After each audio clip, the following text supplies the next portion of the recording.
Hi guys, welcome to this video where we're going to take a look at, guess what? AI. It's been such a hot topic, this one. And we're now starting to see the AI start to come in to the development industry. So in this video, we're going to tuck into that. And is it really a threat for us? Well, let's find out. So if you want to support the Avelx family, if you want to come and join us, hit that like button, hit that subscribe button, and ding dong the bell, because then you'll get notifications. All right, so let's begin. So the first thing is, will it replace developers? The answer is no, not immediately. OpenAI is basically where people are contributing to these AI platforms, and you'll find something like Tab9. Now, Tab9 is a piece of software that will actually predict what you're going to write, not just predict like a variable name, like it will predict a for loop, an entire for loop inside your code or an entire segment of code. Now, the truth is, I love this. I absolutely adore this. How many times have we had projects as programmers and we never really get round to it? And you've got your day job as well, and that's kind of strenuous and taking up a lot of mental capacity, you know, when we have to figure out certain bits of syntax and certain APIs and certain things. What we're interested in is how things go together.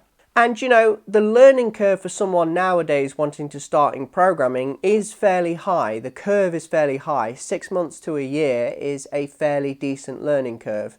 And if they want to go with the traditional methods of education, that's a lot of money, right? OpenAI can give us more information. Now, sometimes they won't be open, but I prefer OpenAI's because I know what they're doing and I know the code that's running behind them. Now, do I think it will become a threat? Yeah, sure. Maybe for a junior developer. A junior developer, you know, if I could get an AI program that could fit something together quicker than a junior can, well, why would I pay a junior?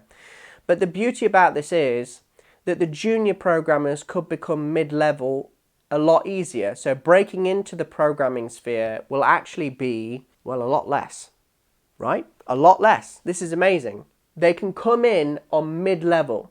They're not senior, but they're mid-level. There'll be no end of shortages for programming jobs in the future. And I think that the idea behind this is that we probably won't get more programmers at this point with an aging population. And, you know, most people that are of the aging population, you may not be one of them. I'm not saying anything about that. But most of the people that are sort of older, they kind of don't like technology and they're not really that bothered. They do like technology for its convenience that they bring, but they certainly don't want to understand everything about that technology. Whereas a programmer, you're actually going to have to know about that type of stuff. And to be honest with you, sometimes it's really boring.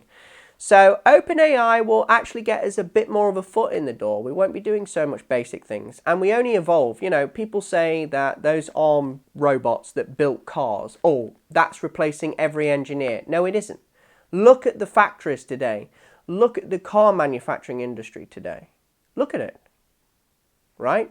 Now, there's no doubt those jobs could be under threat, but there'll always be more jobs that need to be created.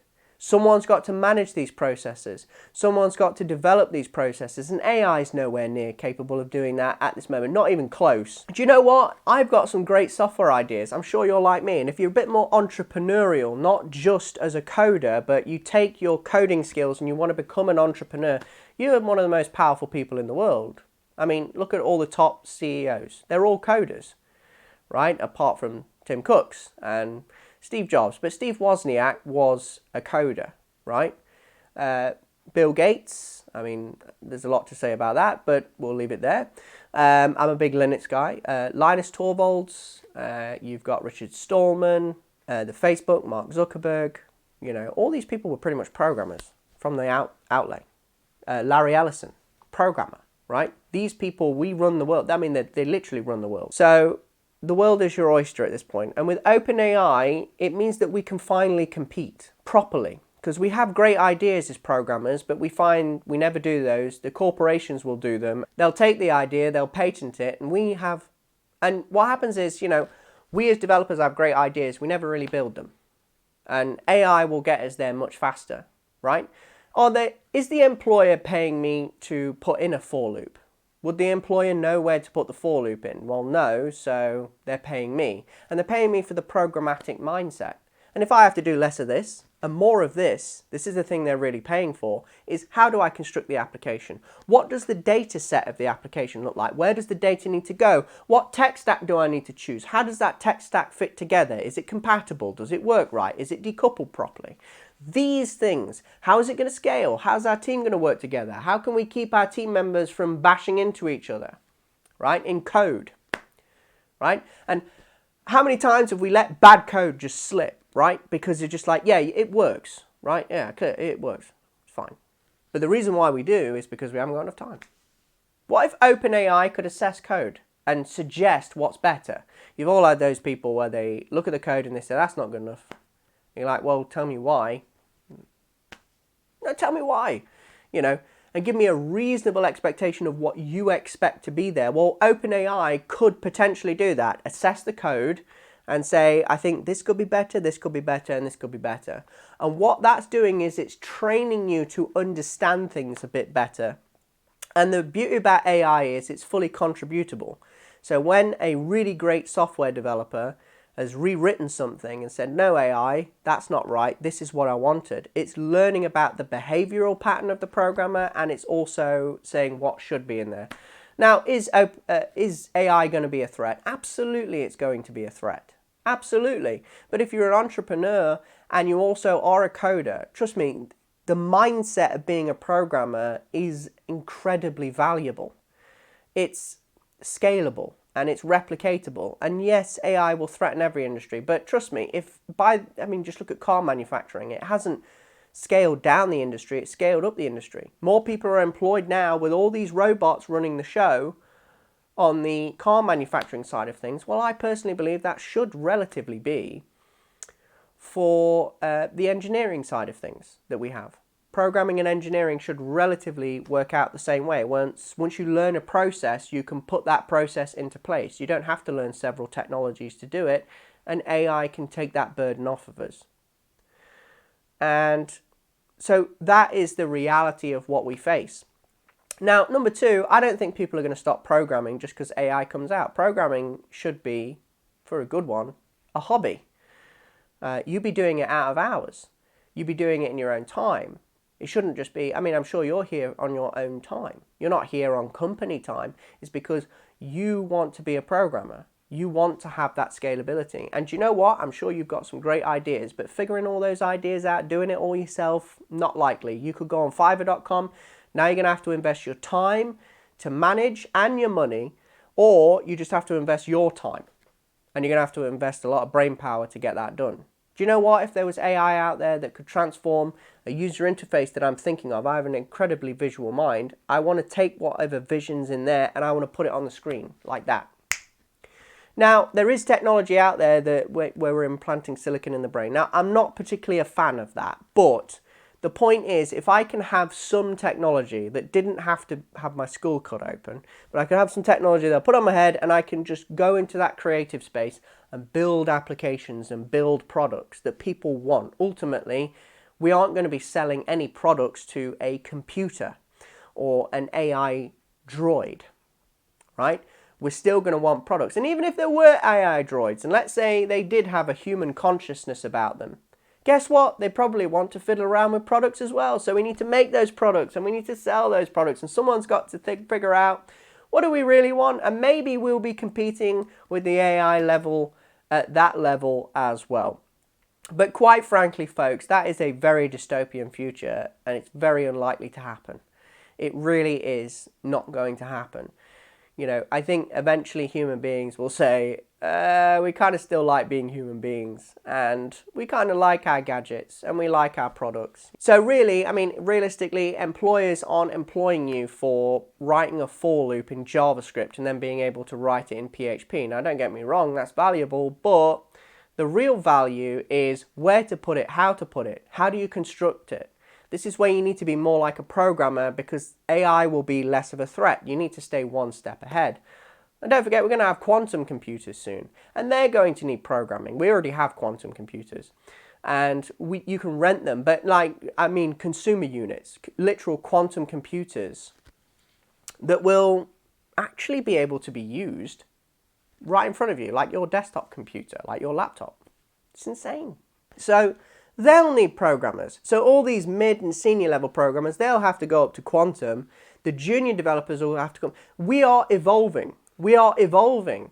And, you know, here's the realistic thing. When people ask this question, will I take over, AI take over? It's of course possible, right? A machine, when it has the ability to learn, can do some incredible things, amazing things, scarily good things. But has it replaced everybody? No. Has it replaced the ability for people to say, I want human beings to do these things, right? Do you want to be served by an android? Some people will say yes. Or do you actually want to be served by a human being? I would rather be served by a human being. You know, drinks and food and hospitality. Do I really want a robot to do that? No, it just feels cold and metallic. So even in the, you know, hosting industry, it's still not taking over anything. So personally, you know, it just isn't true, right? It isn't true. And to be honest with you, let's look at the brass tacks of this. If you say that you don't want AI at all, and you don't want any automation of these toolings, and you're fearful of adapting and changing, then I think that your whole mindset has to change, because the reality is that these things will happen. Just because you don't like them doesn't mean they won't happen. And the reality is that it is going to change the way we program. And I personally can see right now how massively beneficial it is. And I said, you can download Tab 9 now. It's free. It's available for VS Code and quite a few others. And you know what? You'll probably like it. And you'll probably like it more and more as it can do more and more things for you and save you time. Then you're developing even quicker. Now your boss is even happier, right? I don't need to know every bit of syntax. It can correct me on any sort of little mistakes. It can make suggestions on how can I write that better. Now, you've always had those coders on your team that aren't really up to scratch. They're maybe junior. And you give them a more advanced task and they completely mess it up. It'll work, but it doesn't work well. And when you come to edit it, you're like, what the hell have you just written? Right? We all get that. And we're always very polite and very nice, I hope. Some senior programmers aren't sometimes. But, you know, they're juniors and they don't know as much as what you know. But what if they could look inside your brain without ever asking you questions? What if they could ask the AI questions? You know, junior programmers, you know, people starting out, even senior programmers will start out somewhere, even at the beginning, and they'll want to ask a lot of questions. Well, what if they could just ask AI that can analyze your stack, know your stack, answer questions about your stack, locate things, where's this, where's that, boom, boom, boom, takes you straight there. I don't have to know exactly what I'm searching for. I can just ask the AI, where's locate in the system where it fills out the addresses? Boom, there it is. Boom, there's that. Boom, there's that. Where's a module that lets me do this? And sometimes people choose modules wrong. I know this particular company that I work for, they chose a module that was 2 years old, never outdated. And that was literally, they were using it a year ago. And it's like, that's 2-year-old software. It shouldn't even be in production. AI should have analyzed that and said, no, you can't use that. Right? The whole point about AI is that it will save us from a lot of the mistakes that humans make, and we all make them because we've got tight deadlines and programming can be quite stressful. Let's get real about it. And you know what? If there's a tool in there that lets me get rid of AI, I'm pretty good with that. If there's a tool in there that helps me get rid of the mistakes of human beings, then I'm pretty good with AI. And you know, I think that there's only one way that this will progress. Even if you don't like it, it's what will happen. You know, we might as well just stick with the wagon wheel instead of trying to evolve into the tires that we have today if we're not prepared to face facts that human beings are going to inevitably keep making so many mistakes. And AI will help us with some costly decisions we're making. I mean, look at Tesla. Teslas have driven through red lights, have overtaken cars that they shouldn't have and killed people. What if that was a coding glitch, a programming error, in which someone could have saved their lives? We could have saved lives if we coded a little bit differently. It gets a bit more serious as your applications scale, and there is always room for error. I'm not saying the AI is going to do a perfect job of that, very unlikely. Especially now. It's not really a threat now, but it will become more threatening to a more junior position, but a more senior to mid-weight position, it's not going to be much of a threat. And so that is something that you have to bear in mind. And then on top of that, You know, AI could make the world more honest in the programming world. Just look at VW, the manager tapping the bloke on the shoulder. This poor software developer got the big boss on his shoulder saying, you know what? We're not going to make our engines very efficient. What we're going to do is change that number there, and we'll meet the emissions test. No, you can't do that. They got caught out. It was illegal, and I think somebody went to prison for it. I hope it wasn't the programmer. I hope it was more the manager who asked for that type of stuff, because they're more liable for this since they asked for it. You know, but what if they were like, AI, do this for me, and the AI could go morally and intrinsically, no. What are they going to do? Fire it? No. So it'll make the world more honest. And the whole point about also, we're bringing in more like open software and all sorts of different software, because we need that software. We need those things so that we can collaborate and work together. So there's an equal opportunity here as the technology grows. We don't really know what it's fully capable of yet, but we do know that eventually, yes. You know, eventually we could have automatons. But do you know what? A lot of people think that that's going to replace it. It's not. There's lots of people who own businesses that aren't interested in that type of thing. Plus, the cost of electricity is going up as well. And you're locked in. Your workforce, I mean, it is rentware. You know, when somebody hires you, we're renting you. You think that somebody who's going to be able to create a robot, an android, to do a job, they're just going to hand that over for a set price? No, I've got an awesome product there. It's like a human being. Can do all these things day and night, never complain, just needs its batteries charging up. And guess what? I'm going to rent it to you. So you got the rent price, you got the rent costs. Then once they own the workforce, they own the rent price. So they'll tell you how much you have to pay them. And then, of course, if you say no, well, we can pull all the robots out there. We can pull all the other robots out of there. Their whole business is controlled by another business. I don't think there's a lot of businesses that want that. And I do think that human beings are never going to truly be replaced. Who is going to truly, honestly, no business is there to trust another business. And you could get bribes involved in there. It's not unlikely. You know, they bribe the company supplying these robots. The competitor of another one gets shut down because their workforce gets shut down. Things go wrong. People aren't going to trust robots and Android to run multi-million-pound businesses when people already are running their multi-million-pound businesses and are more trustworthy. And, you know, we do have our flaws. There's a dodgy employee every now and again. But do you know what? For the most part, they're more trustworthy. They're more trustworthy than allowing... You are at the behest of these top corporate bodies. Now, I don't know about you. I don't necessarily think that they're bad people, but I certainly wouldn't put my business in the hands of another business. Just adds room for complication. At least with my mistakes, I'm paying for it. And trust me, that whole model just is false. If your robots are doing something amazing and all this labor's dead cheap, I'll tell you what, they'll buy you in with it, and then they'll tell you afterwards, well, you know, you used to pay human beings £45,000, and that was only for 7 hours a day for a year. They're paying £40,000 a year. I want £40,000 a year because my robot can work day and night, but I want that money. And then it'll go up to 45 and then 50. And then I'll have a labour scale. And of course, the minimum wage does offer certain amounts of value, but if we don't recognise these robots as human beings, then they won't. But we're going really dystopian here. So would it replace a developer? Yeah, it could. Yeah, absolutely it could. But a programmer has more than a coder, right? These things will be able to code, but they still need to be directed on what to do. Once they get onto the programming phase, yeah, they're a bit more of a threat. But do you know what? All of us programmers have fantastic ideas, and we want to get those ideas out. And are we all going to stop programming just because, you know, robots are there? Do we still want to program, make some cool applications, some games?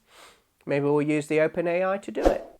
Well, I am happy to say that I think that AI is not a threat right now. It may be to some more junior programmers that ideally, you know, they should be learning how to program first, not code first. We learn wrong.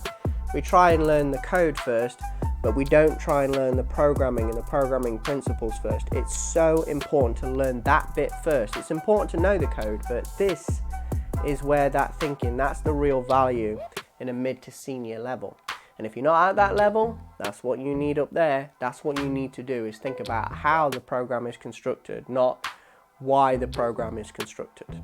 So I'm not interested in why it's constructed. I'm interested in how it's constructed. I'm interested in how does that come into fruition and how does everybody play together. I'm not saying why am I putting it together like that. It's very unconstructive. And a coder is someone who just knows code, right? But a programmer is a structurer. They structure the systems, they put them together, and it works the way that you would expect it to work. So that's the reality that we have. So I hope you've enjoyed this video. No, I don't think AI is a major threat right now. I know it's threatening every industry and every business, but quite frankly, the rationality behind that is completely irrational. So hopefully I've removed that for you as well. And I hope that you've enjoyed this video. If you want to show love to the Avelx family, go ahead and hit that subscribe button, hit the ding dong bell, show some love, get on that Avelx mailing list, join the Avelx Academy, and job done.